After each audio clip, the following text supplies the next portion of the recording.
Hey KU fans, welcome back to Sprint Center for another episode of the KU Sports Extra. With Benton Smith, I'm Matt Tate, and here we go again. Kansas is back in the title game.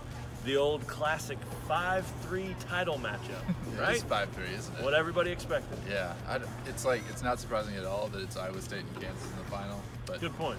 I just feel like we've watched so much basketball the past couple of days. I've kind of forgotten where everybody was in the standings, and I mean, Iowa State is not your typical like five. Yeah, by any means. They're super talented. They basically just underperformed for the past month or so. And I mean, they might be as good offensively as anybody in the league. Sure. When they're actually clicking. You know, they have defensive issues for sure, but they got them by against Kansas State in the semifinal, which was probably one of the better games of the tournament so far. No doubt about it. Yeah, it was tough. 3 or 4 point victory. Came down to it, and then Kansas kind of like they were off to that sort of script in the late semifinal against West Virginia. West Virginia controlled most of the first half. Kansas was playing kind of sloppy, and then Quentin Grimes got going, and Kansas got going from there. 5 3-pointers in the first half for Mr. Grimes, Q, they call him. And KU led by 8 at halftime. A quick 11-6 or something spurt to open up the second half. When you're up 8, all it takes is a little run like that to get it to double digits, and from there they just kind of protected that lead the rest of the way and cruised home. Yeah, I mean, it is a West Virginia team that was last in the Big 12. Right. And I mean, once you get a team like that down by that much in the second half, I mean, as hard as they've played and as impressive they've been the past few days, I mean, it just gets to a breaking point, I think. And West Virginia just couldn't keep up once it got to that. Well, and they were also playing their third game in 3 days because they had to play that Wednesday game. So fatigue was a factor. You didn't see it terribly, but you know it is. I mean, Quentin Grimes, you guys probably saw, hopefully you've read by now, the injury that he had was nothing more than cramping. He said he felt it when he went up to shoot that shot, came down and knew it was bad, had to lay there for a while. They got some fluids in him. He's going to be fine. And it looked way worse than that, but everybody on the team, I talked to literally everybody in that locker room, they all said, oh no, we knew it was cramps, no big deal. Kind of laughed and clowned him a little bit. So good news for Kansas there because he was sensational. It was the first game. He's had some games where he's made 3 or 4 3-pointers. He's had some double-digit games. But this was the first one where he looked like the Grimes where you were like, whoa, that's the Quentin Grimes who played against Michigan State. That's the 5-star Quentin Grimes. That's the guy that everybody wanted to see all year. I don't know if he's got it in him yet to sustain it and build on this, but he sure felt good. He sure felt confident, and he sure looked good out here.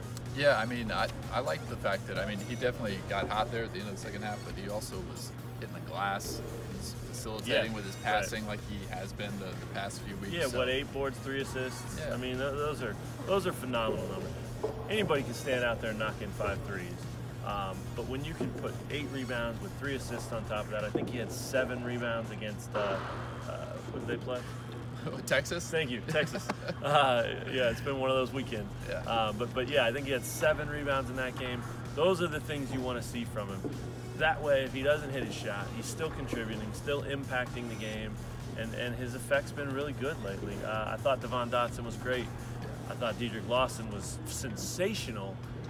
And the best news for this Kansas team is the man was, 9 of 12, 9 of 13, 24 points, a quiet, under-the-radar sort of 24 points. If you can get your best player that everybody knows is your go-to guy to score 24 points and have it kind of be under the radar, that's great news for Kansas, and I think that's what they got tonight. It was the best balance, offensively anyway, that I've seen from this team maybe all year. Yeah, Dedrick, like we've always talked about, always gets his numbers. Yeah. Mr. Double-Double, but a lot of times his shooting percentages are not anywhere close to where he wants them to be or where they should be. But tonight, 9 for 13, 2 for 3 from deep, 4 for 4 at the free throw line. Super efficient.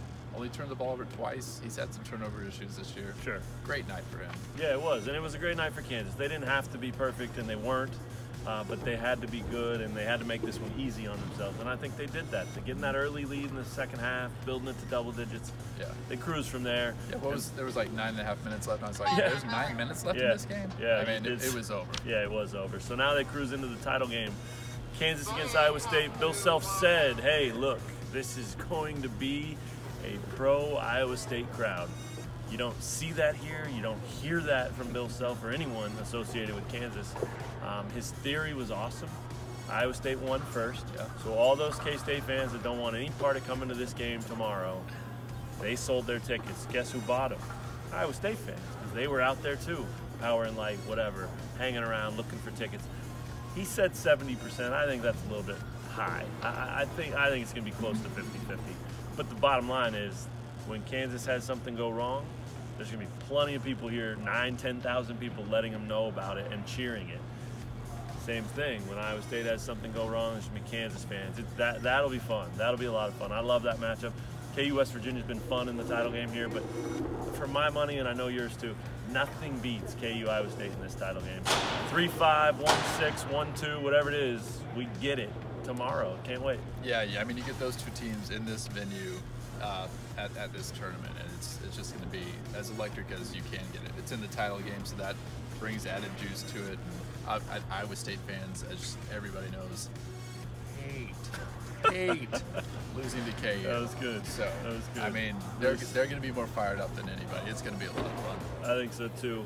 5 p.m. here at Sprint Center, KU against Iowa State for the Big 12 title, for the confetti, for the trophy, and for just a little bit better feeling about how this season went. If KU can pull it off, there was some talk in that locker room about, we don't want to let another Big 12 championship slip away. They got a chance to win one tomorrow, and it could affect their seeding too. It's getting really interesting there. Don't rule out this building just yet. A couple weeks from now, if Kansas can play well in the first and second round of the tournament. We'll see. We'll know Sunday, but we'll know more tomorrow. Kansas, Iowa State. Thanks for checking out KU Sports Extra. We'll see you guys here again soon.